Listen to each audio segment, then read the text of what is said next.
Today we are this is the, I think, third class of Marxist theory, and you know some basic principles of Marxism and the theory, what is the basic tenets of Marxist theory. And first of all, we just try to recap from our previous classes some basic information regarding Karl Marx and Friedrich Engels. So Karl Marx, who is Karl Marx? One by one, yes, Lavanya. Prussian philosopher and economics. Okay, so he was born in 1818 and 1818 and died in 1883. Okay, fine. So when the name of Karl Marx came, so another person is very much related with, his name is Friedrich Engels. Don't forget this name. These two people are very much important to understand Marxist theory. And the ideas of Marx and Friedrich Engels and their supporters, these ideas are called Marxism, or they are called Marxist. And to understand Marxism, first of all, you have to understand the dialectical materialism. What is dialectical materialism? Materialism obviously related with matter.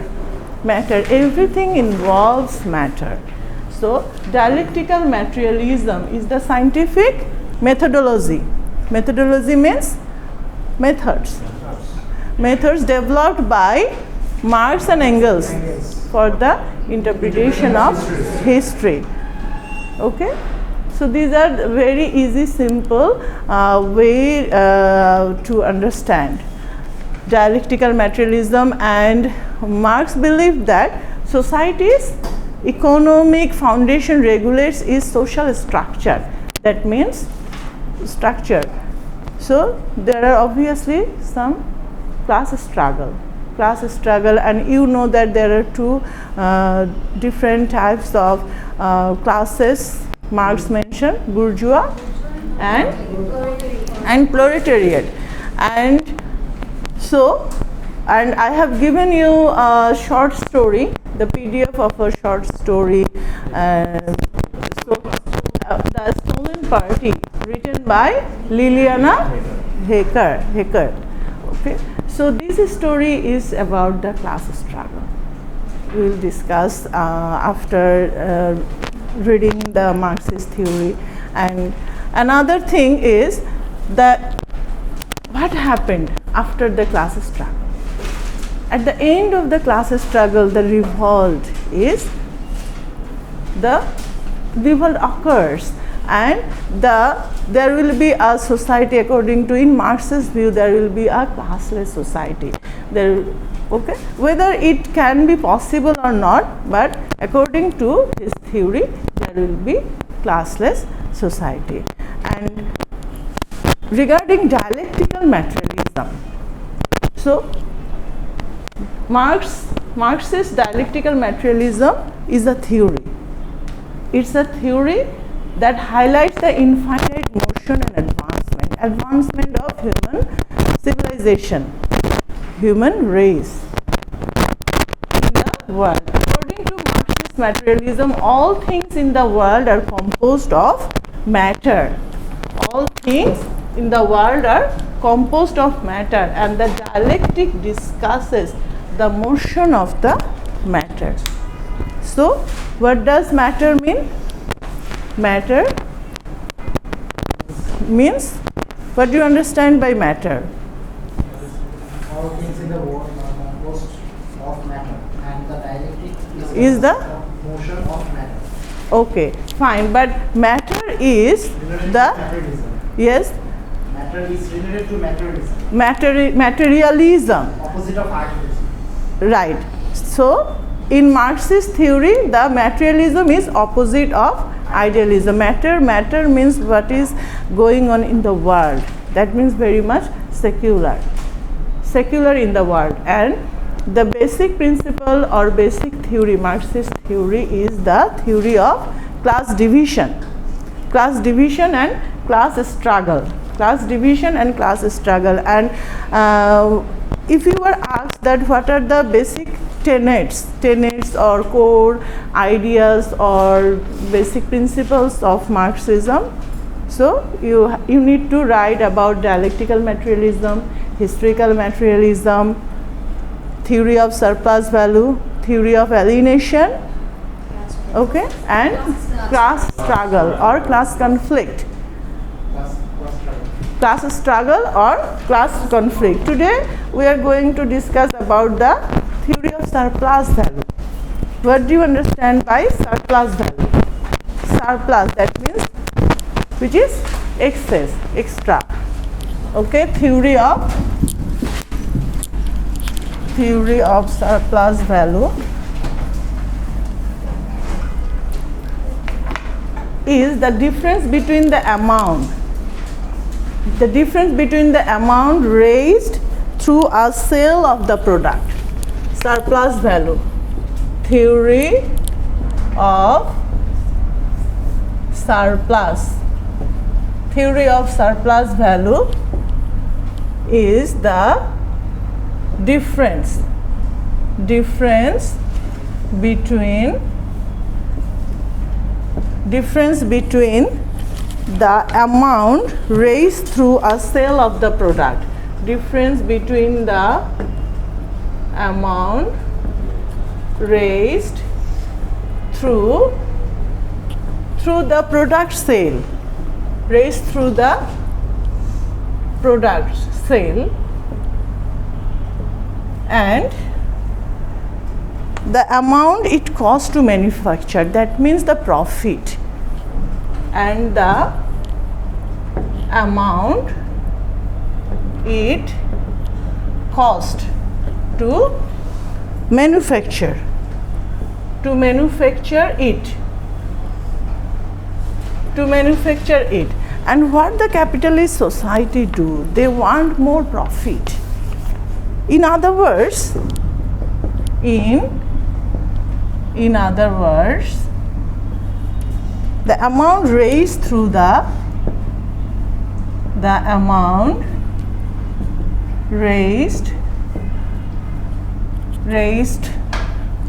sale of the product. Amount raised through the sale of the product minus the cost of the sale of the product minus the cost of the materials,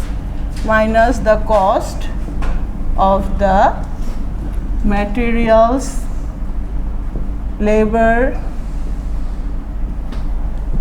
and plants, cost, materials, labors and plants, or other necessary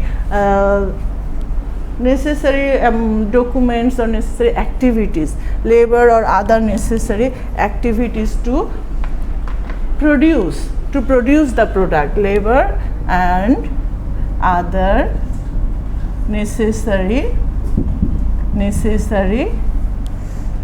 things. So think of the surplus value, the amount raised through the sale of the product minus the cost of the materials, labors and other necessary things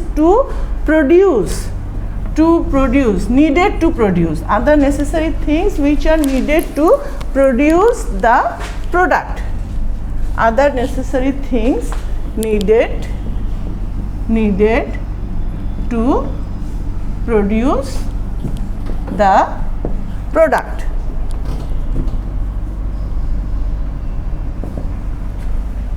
So if you know the amount raised through the sale, the selling amount, and the manufacture, the amount, the cost of manufacturing cost and the selling cost. So if the selling cost is higher than manufacture and it will have some profit. So this is called surplus value. And the capitalist society, or who are capitalist, they want more profit. They want more profit from their product. Clear about this surplus value? So what do you understand by surplus value? So to know clearly about the class struggle and the class conflict in the Marxist theory, you have to know about the surplus value. So what is surplus value? Can you say, any of you? Yes?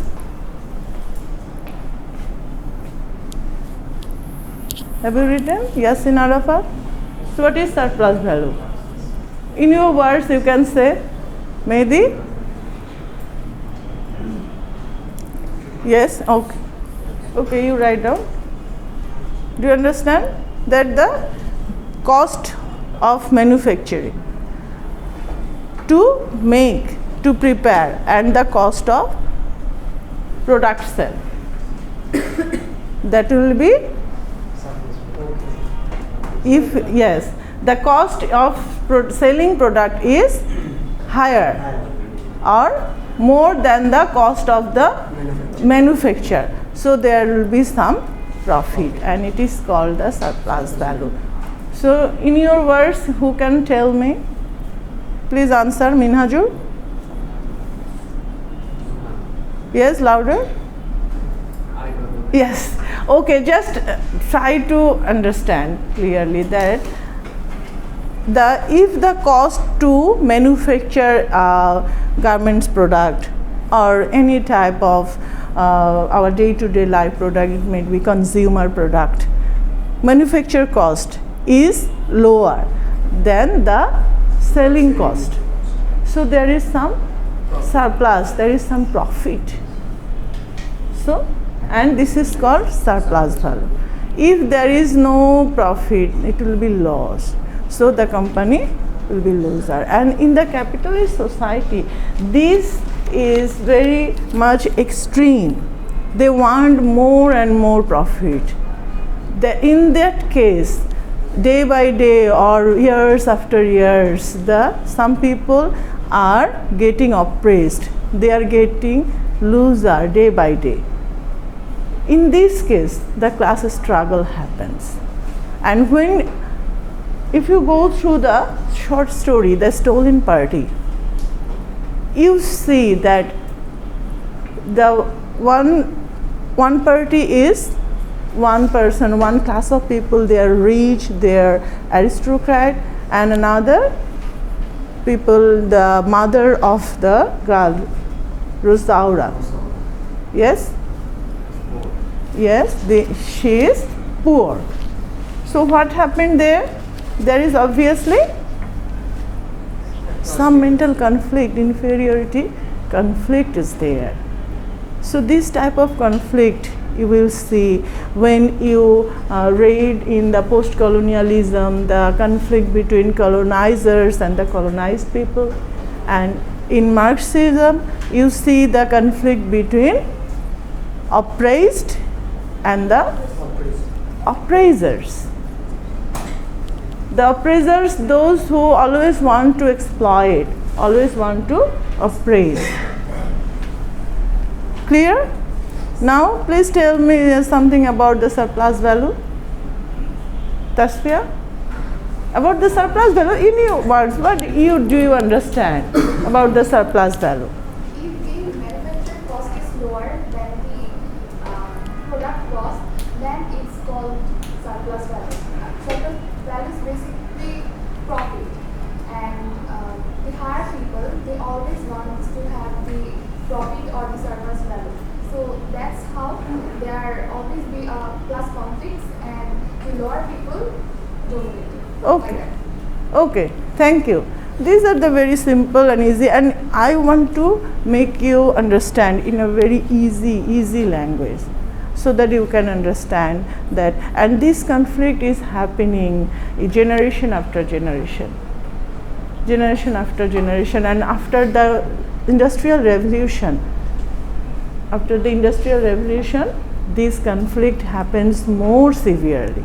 It occurred more severely. Yes? In English, please. Okay. So, what happened?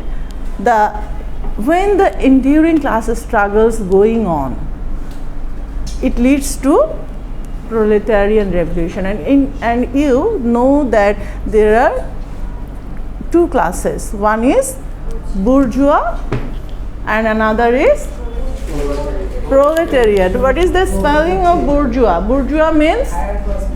Yes. And proletariat? Lower class, lower working class. Working class people, those people, they don't have that means they don't have any property, they don't have any place to live, they just live hand to mouth. They are very much lower working class people. Yes? For example, beggar. No, begging is not a profession. Worker, those who work and live from hand to mouth. For example, Yes, laborer, day laborer, you can say the day laborer. So, bourgeois, what is the spelling? Do you know the spelling? Bourgeois, B-O-U-R-G-E-O-I,